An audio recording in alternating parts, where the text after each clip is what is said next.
24শে জানুয়ারি বিশেষ বক্তা হিসেবে আলোচনা পেশ করবেন বিশিষ্ট ইসলামিক চিন্তাবিদ মুফাসসিরে কুরআন মুফতি ফয়সাল আহমদ আশরাফি, মুফতি মুহাম্মাদিয়া শাহীদ জামে মসজিদ কাঁচপুর নারায়ণগঞ্জ।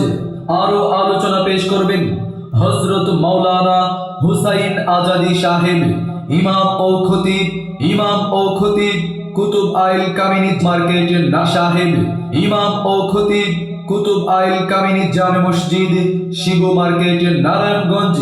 আরো ওয়াজ ফরমাইবেন হাফেজ আবুল কাশেম সাহেব, মুয়াজ্জিন লামাপাড়া দরগাহ বাড়ি জামে মসজিদ। উক্ত মাহফিলে দ্বিতীয় দিন প্রধান অতিথি হিসেবে থাকবেন উক্ত মাহফিলে দ্বিতীয় দিন প্রধান অতিথি হিসেবে থাকবেন আলহাজ মোহাম্মদ শাহাবুদ্দিন সাহেব, ব্যবস্থাপনা পরিচালক Shahabuddin CNG filling station Shibu market.